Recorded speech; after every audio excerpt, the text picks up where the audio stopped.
Good morning, everybody. This is Leanna Butte for your host of the Playbook and the Playbill, which every play is a performance.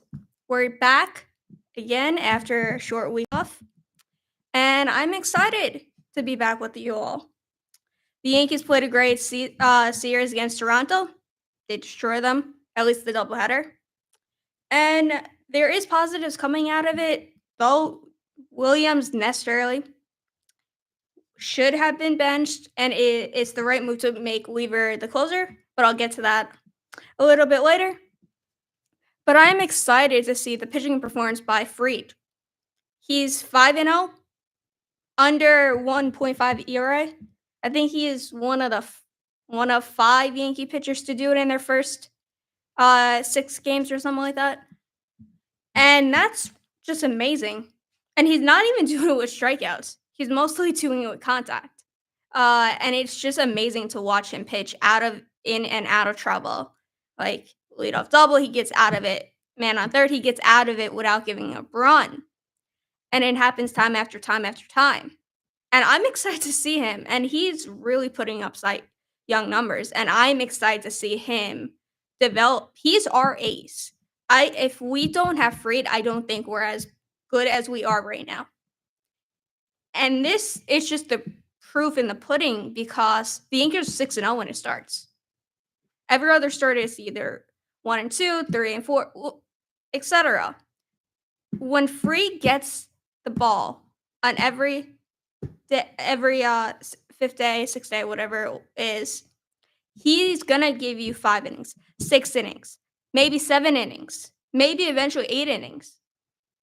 He's been brilliant. He has won mostly more than 5 innings for majority of his starts. I think he went 4 out of 6 starts. He won 5 innings at least. And I think the only start he was under was the first start against the Brewers that he couldn't make it out of the 5th inning because of the pitch count. But I'm excited to where he is. And he's just been amazing to watch. Just like even yesterday, he didn't have his best stuff, but he kept grinding and grinding. And give Toronto credit, they got him to 70 pitches before the 5th inning. So I did not think he was going to go for the 6th inning. I did not believe he was going to go for the 6th inning. I did not believe that at all. I personally thought after the 5th inning, he gets out of it, he's done. But for him to come in the 6th inning and be very productive with his outs then, and to finish the game on a high, I think he got 10 out. I think he got the last 10 out in a row. And then also to have the 27-man De Los Santos pitched 2 innings for us that gave us relief to the bullpen. And also to have Mazik, he didn't have the greatest night. First appearance of the season. He really didn't. But both balls, necessarily, Dominguez is probably the easier play than Bellinger. But he pitched fine, that we were able to just rest the bullpen, and you definitely need that when you play a doubleheader. And then, game 2, Clark, completely opposite of what we saw in Cleveland. I love the kid. He is developing, and I think Warren is going to be the same way once Warren finally gets his footing and is able to stay in for the 5th. Boone trusts him to stay in the 5th and 6th innings. 5th and 6th inning. But Clark, he was pitch efficient. Yes, Toronto was fouling pitches. Yes, he went into a lot of 3-2 counts. But he got majority of those outs, and also he had 6 strikeouts, I think, on the night in 5 innings. And he pitched great. Like, that was the Clark that I remember seeing last year before the injury in the playoffs. That is the Clark I see in the first start he had. And also, I think it's also a mix of pitches. And also, he's coming off a spring training technically. So he's a little bit behind than Fried is, than Carrasco is, than Rodon is. Because he had to have more time because he was not ready by opening day. And then the bullpen after him, Hill, Leiter, Cruz, Weaver, just phenomenal. Hill, brilliant. Over the past weekend. Later, I think he had 3 strikeouts in 2 innings. Between the two, between Friday and Sunday's game, he pitched great. He's been pitching great. He has 2.92 ERA. He has 18 Ks. So much better than when he was with us last year. And his splitter has been damaged. He has been able to throw at multiple locations and get people out, which has been great to see. And then Cruz, who his first game was not great. He gave up a grand slam. But since then, he has pitched 13 games, 1.8 ERA, in 15 innings and 23 Ks. And he is making batters look stupid with his splitter. It's just, you could call it a forkball, really. It's just where he throws it, if he's in a pitcher's count, the batters just look like stupid. They look stupid, and it's like they're flailing, like they're trying to swing a golf at a golf ball. They're literally swinging for a golf ball. It is so funny to watch players try to swing at his pitch as his splitter. It is funny, and they don't touch it, and that's the funny part. Is like he's putting in situations that it looks good for hitters, but then it deeps down, and it's a beautiful pitch to watch. And then you have Weaver. Weaver. He has only had one bad inning tackling, and that was against Cleveland when he had 3 pitches that in other parks could have been home runs. And that was the most hard hit he had gotten all season. But I think in 12 games, he had no ERA. He had not given up a run. He has 14 Ks in 14 innings. And yesterday he had 1 K and I think he had the K for the second batter in the inning. Weaver has been unstoppable as a bullpen closer for us and a bullpen specialist. I think the smartest thing I could say in the past past 2 years, the pickup of Hill and the pickup of Weaver, both on waivers. Weaver became a closer because Clay Holmes was not able to do it. I'm happy Boone, unlike last year, it took 13 saves before Clay Holmes was demoted. It took one missed opportunity for Weaver to take over the mantle. And he deserves it. He rightfully deserved it. He was our best pitcher going into that stretch that he was the closer for the Yankees in September all the way up to the World Series and into the season. And if I'm not mistaken, I think he only has given up 1 earned run, I think, from the end of the playoffs to now.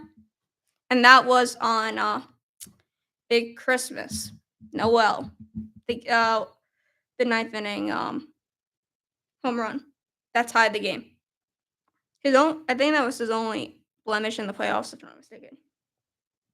I'm just excited for him to get the chance to be the closer because he really deserves it. From being being on multiple teams to now being the closer for the Yankees. And also, I just love seeing him pitch because he has so much energy when he's on the mound. And also just the conversations he has after the games are just funny. And also just his personality. It's just like it shows so much of how much he loves being a Yankee and how much he loves being on his team and how much really work he puts in, day out. No matter if he's coming in the 5th inning, 6th inning, or closing. And his press conferences are just funny. I just love them. Now, bad note, Devin Williams. It was the right trade. I agree with Cashman. Cortez is now injured with a shoulder issue. He's probably going to be out for the year. So it was the right call. However, Williams had not been able to keep the Yankees in a game. And even when they were up by 4, he gave up the lead. Another walk-off. I think it was against the Pirates. He gave that up too. He's just not finding the plate. and I think he is a good pitcher. There is nothing saying that he isn't. I think he has a 1.4 something over the past 4 years. And I understand Boone wanted to go to him day in, day out, but at a certain point you had to demote him because the game on Friday, you should have won that game. They should have won that game. There was no everything was on him. What in reality, what that game actually felt like, in my eyes, was the repeat of Game 5 in the World Series. Everything that can go wrong will go wrong. And that is what happened in that inning. It was soft contact. It wasn't like he was being hit around. But because he got into hitters' counts, he had to throw a strike in the middle of the plate. And hitters will hit. Hitters know that, and they will seek that, and they will hit you hard. Or in his case, it was soft contact. But that's the thing that, like, with Williams, he's not been able to get in good counts. He's not been able to get hitters out. He has 7 walks in 8 Ks. That's not good. He should not have a close amount of Ks to walks. And his walks have hurt him. His walks have scored runs. And yes, I understand he's 4 for 5 with saves, but the opportunity is the first save of the season. Remember, he had the Brewers on the edge of maybe taking over, winning that game if he doesn't get that last out.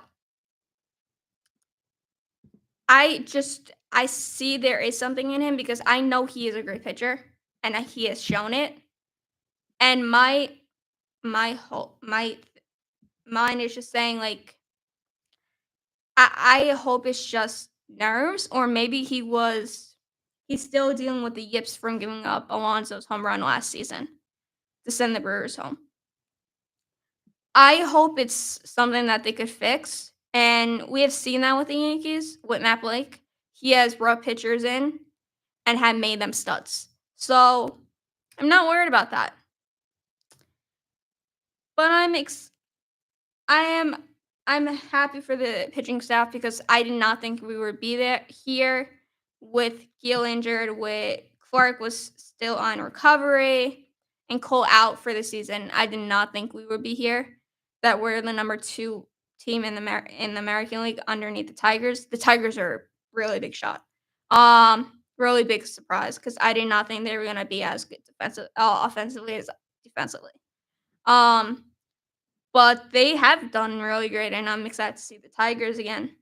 Yankees should play better against Tigers than they did, but the Tigers starting 3 are phenomenal. Flattery, Mize, and Screwball. Screwball definitely has a chance to win Cy Young again. Definitely see it. So when they do play at the stadium, I hope they do play better than they did in Detroit. But we'll see that later in the season. Now, after the break, I'm going to go start into our hitters and how Aaron Judge will be my MVP favorite. And I definitely think he's in the running for a Triple Crown. Iona University Radio. Iona University Radio. Live from New York. This is WIUR Radio. This is WIUR Radio.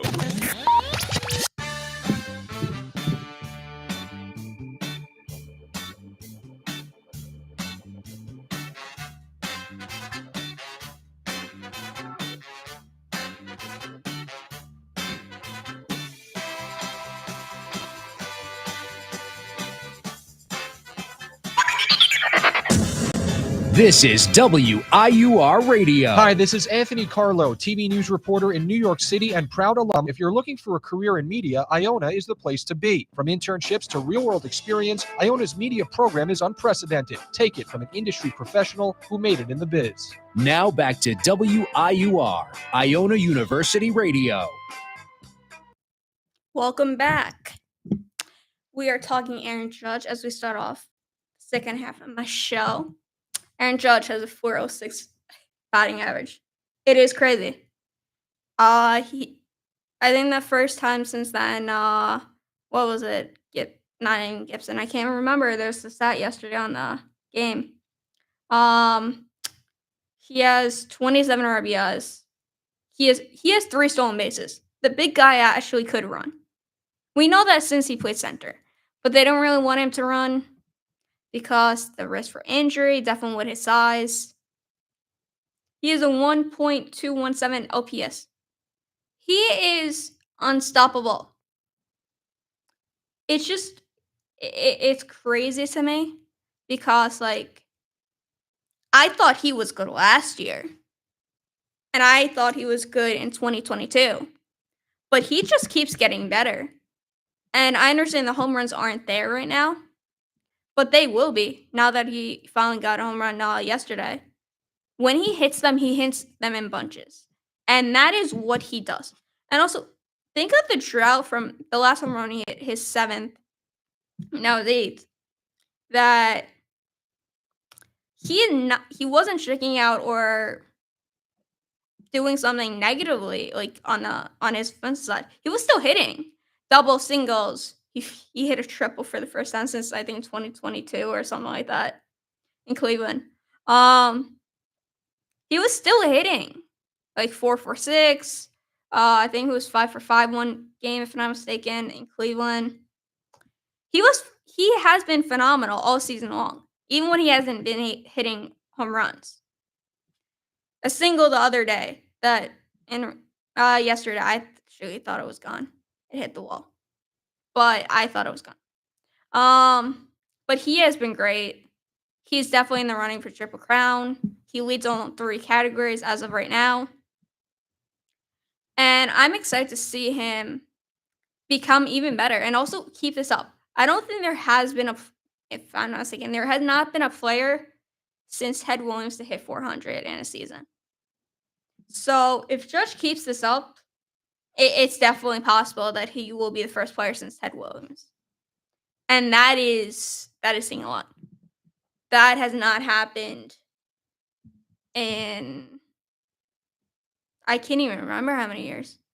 And also actually on the broadcast the other day, Paul O'Neill was talking about when he was hitting 400 and then he went through a slump and he lost it and how much it affected him, more of the media's coverage of it than him actually going through it. And he is speaking about that he didn't like hearing the coverage of it because he just wanted to focus on hitting the ball. And because he put it in his head a little bit, he got in a slump. And he ended up hitting 304. So he still had a great year. But it definitely has to do with the media. But I think Judge doesn't have that effect, I think, or have that type of effect in the media. He has been always great from the day he came in 2016 to now. He has changed his approach. A few years ago, he would not have a batting average close to 300. And his strikeout rate would be, I think his rookie year, he had the highest strikeout rate. I think it was the most strikeouts that year. But he also had the most walks at the same time.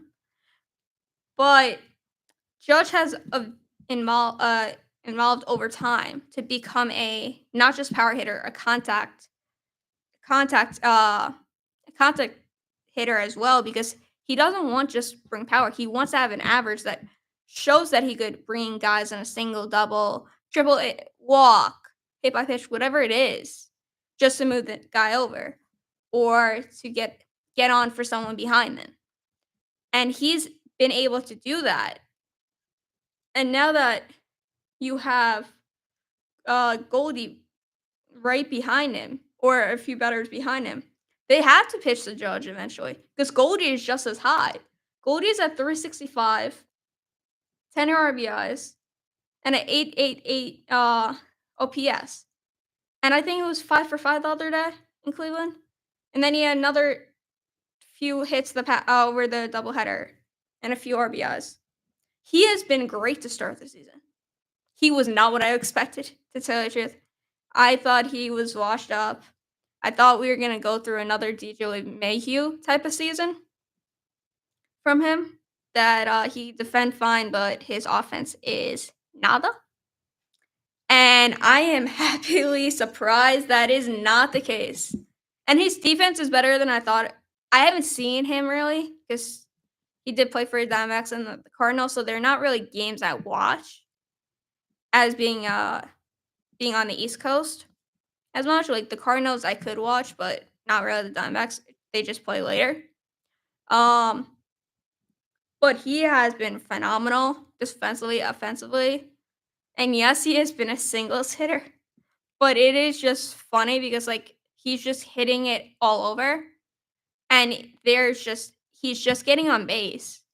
And it just sets the table for it really sets the table for him to just be another conversation for the fans to like find another person to love. And I think that was like our top two picks, I think, of the offseason is him and Freed. Freed I knew was gonna be a great pitcher. I didn't know he was gonna be this good. And the same thing with Goldie. I did not know he was gonna be this good. And so far they have been our best two pickups. And I'm excited to see them like perform on the highest level. And Goldie has been great. And I just love watching him play, like his game. Yes, he will get strikeouts every so often and maybe swing at a pitch that isn't, but what baseball player doesn't? But his ability to get on base, hitting all over the field, it's amazing. He even stole a base for one game. I was like, what? But it has been amazing to watch him perform. And then out of our current team, Grisham has been shocking to me. I did not know this was in his bat. I did know he was a good player in San Diego. Did not know he could hit like this. Did not know he had the ability to hit almost 300, have 7 home runs, 14 RBIs, and 1.069 OPS over the course of like 30 games, about 30 games. Did not see that happening. Did not see that happening. That was big shocking to me because we seen Grisham hit last year. But I also understand, like, last year he was more of a bench player and he didn't get the reps that Verdugo got. And maybe if we have in a different situation that Verdugo is benched and Grisham isn't, we might have seen this numbers with Grisham. And that would have been really cool to see next to Soto and stuff. Adding next to Soto, you have another left-hander who could not mash for you, but like get on base, steal bases, play defense. He's one of the best center fielders, outfielders. Period. He should win a Gold Glove, but because the mix of Bellinger and Grisham, I don't think either will technically qualify. I think it depends on the games they play. But he is a brilliant defensive outfielder. He already has a Golden Glove. He's spectacular out there. But for me, it's just like his bat, I did not know was this good. And I'm very happy to see that it's that good. Because if he continues hitting like this, they have to find a place for him on this roster somewhere. Either taking a DH day for Judge, when Stan gets back, maybe have Dominguez instead. Maybe play Dominguez instead of Bellinger in left. It's just like at this point, it's just you have to get him somehow in the game. And I say the same thing about one of the younger players, Rice. He did not have a great start to his 2024 season. His MLB call up. Yes, he had 3 home runs against Boston. But then he shifted down and wasn't able to hit, but also he didn't get the opportunities and then he got demoted. So I feel for the kid.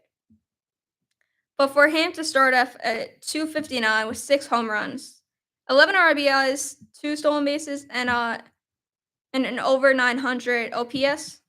That's just crazy for him. And he's a leadoff hitter for most of these games. That's the crazy part, is that they trust this young kid who has less plate appearances than all of the leadoff hitters that they have done this season to be the leadoff hitter. This young kid. And the crazy part about it is he has done well. He has had a leadoff homer. He has gotten walks. He has gotten hits. He has gone on base. And also he has when the Yankees needed him, he has been able to produce. He has hit left-handers well. He has 2 home runs against tough left-hand reliever pitchers. So that's the one thing I actually enjoy seeing the development that Aaron Boone is allowing him to face these left-handers. And we have seen him do that, and that has been really good to see that develop into him being trusted more, that he's not going to be pulled. And also his versatility to play first and catch, which also helps you when you have Oswaldo right now being your primary third baseman. You don't really have a backup catcher except for Bellinger and then Rice. But you need Rice in the lineup every day. So you're gonna have him as the DH or first base, and you're gonna have Belly DH when you have Judge in the lineup. So it's a tough thing. It's a tough situation at this point because when Stan comes back, who's gonna be your DH? It's gonna be Stan. He can't play the field anymore. But Rice should get every at bat. Personally, I think they should teach him third base. I really do, because you teach him third base, that swing, if he's a catcher, I don't think he's not gonna have the arm strength to throw have the arm for third base. I think he will be fine at third. And I think they are gonna go in that route unless something happens. Because right now, I personally think this is what I wouldn't be shocked if they did it. If they put Chisholm at third and put Rice at second, that's not a shocking idea. Because Chisholm could play third. It's not his best position. But I think they might do that. Just to see how it works. And Oswaldo has really, I could see this. Oswaldo has started off a good season. Like, he's not getting the power numbers that he got when he first was called up a few years ago, but he's still getting on base. He was like 4-4-11 for the last series, 3 RBIs. He had 1 walk, and he's batting .278. He's been great for the majority of the season. Definitely defensively. Yes, he had a few errors a few games ago, but he has been a rock at third, and he really needed him. And now going to the even younger guys on the team, Volpe finally snapped out of an 0 for 23. I think he had 12 strikeouts in that time. And the series against Toronto, he had 3 extra base hits. I think 2 doubles and a home run. And he was 8 for 13. And he also worked a base of the low walk against Gosman. And that was really good. And he just looks so much better now, hitting-wise, than he did during that stretch. Maybe it was a different stance. Maybe he's just it just looked like he feels more comfortable on the plate. I don't know what it is, but he just looks a little bit better now than he did during this tough stretch of 0 for 24, and he was like 12 strikeouts or something like that. And Dominguez has looked a little bit better. Definitely with the walks increasing, which we knew that was happening. He has had a few doubles in the past few games, a few RBIs. His defense has been great in left field. Yes, he didn't get the ball yesterday, but that was a tough ball. Dominguez has looked so much better defensively, and his offense has been a little stagnant, but he's been getting on base and through walks, hit by pitches. He's been stealing bases. He's been able to do things to help the Yankees when going from first to third, second to home. He's been able to do all that, and even first to, I think he also did first to home a few games ago. I'm excited to see him develop into the player we definitely know he's gonna be. And then let me talk about this backup catcher, Escar. Did not know who he was going into spring training. Did not know he was in the minor leagues. And this kid, I love him. And I can't say kid because he's 30. But I love the story. A humbled 29-year-old who was gonna give up baseball if he wasn't called up to the big leagues. Because the pay in the minor leagues was not enough, and also he has a baby on the way. So he was gonna give it up and get a permanent job to support his family. The Yankees took a chance on him. And I am happy for this story because he was an Uber driver, substitute teacher. He was a regular person like any one of us, struggling to pay their bills and all that stuff. And I'm so happy for him to get this chance to be making good money, to be able to support his family. And also to be able to be around a team of players that are like him. And also around players who are very humble in their who are just very humble. Like Aaron Judge is not a selfish individual. He's very humble from what I know from meeting him, from what I know fans, from teammates, from coaches, from ex-teammates to rivals. He is not the type of guy that has an ego. He is the type of guy that brings everybody together. And for this kid, I just remember I cried when I watched the video of him finding out that he was going to the big leagues, and when he called his mom, which that was a cool thing the Yankees had on film. And I was so happy for him on his first hit. I think it was at Yankee Stadium, if I'm not mistaken, and also now his first home run at Yankee Stadium, and he was so excited yesterday, and it was just like it was great to hear him like after the game and talk about it, like his experience, and just talk about how much he loves being here. And it's just also the way that Smith talked about Escara after the game of how much preparation he has and how much knowledge he has and how much he really trusted him. And to think about it, really, Smith is the veteran there in the big leagues. Escara is the rookie. The same thing like with Wells last year. And even though Escara is older than Wells, but it's just amazing to see like Escara develop into their backup catcher and also get the reps that he deserves. And also when he does, he's getting on base. I think he was 2 for 4, home run, RBI single. And even that, just like being able to have the pitchers trust him behind the plate, to block, to frame. And it's just to call a good game.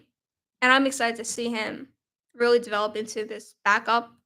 Because the backup mostly never plays 120 something games. But I would be happy to see him play more just because I love the story from it. And then we come all the way back to Jazz. Chisholm has not had a good season. Just to say it. He's batting 178. Yes, his home runs are at 7. Yes, he has 17 RBIs. Yes, his stolen bases are 6. He's on the top 5, I think, with stolen bases. His on base is 766. It's all right. However, his past 10 games, has been better. He has had 9 walks to 11 Ks, which is slightly better. He has been 3 for 10. So he is getting better. And also the series against Toronto, he has had 3 walks, 2 RBIs, 3 hits. And also he also had a base loaded walk in with 2 outs against Gosman as well as Volpe did to score a run. But I am excited to see how this team ends up into the next few weeks. And I'm just excited to see that the Yankees look like they're a team to beat. And I am just very happy where my team is right now. Don't get me wrong. The Mets are the best team in the league. I agree with that. Most Yankee fans don't want to say it, but it's the truth. It really is. But my Yankees aren't that bad. And we're going into Baltimore, who is struggling. Baltimore is probably one of the worst teams in the American League. And that's sad. Because Baltimore was so great last season. But it has to do with their pitching. Their pitching is not able to stand the amount of injuries. And that was the one thing I was shocked about in the offseason. They didn't sign a Burns or Fried or Montgomery or whatever it was. Even Flattery or Bueller at that point. They didn't sign any of the big guys. They had the money now because of different ownership, but it never made sense to me why they didn't sign them instead of just signing a Charlie Morton. It just didn't make sense to me because like their offense is fine. Their offense of young players, first rounders, has worked out great for them. They have struck gold with mostly every single one of them. And those that they haven't, then been able to get pieces back for it. So that's where I was like, they didn't do enough in this pitching depth to be where they are right now. And that's the big question coming into, I think, now into May. Are they going to continue to have these struggles or they're going to pick it up? Because I remember a few years ago, the Nationals were one of the worst teams in baseball and they won the World Series. Anything can happen in baseball. Anyone can get cold and anyone can get hot. Does not matter. And once it's the playoffs, it literally is it's just a shot. If you get your shot, you're cold or you're hot, you run with it. That's how teams win. They take advantage of their opponents making mistakes. That's how the Dodgers won the World Series.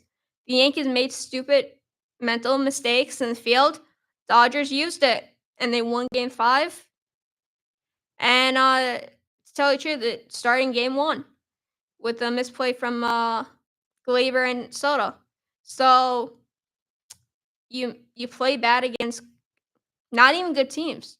You play bad against good and bad teams. You get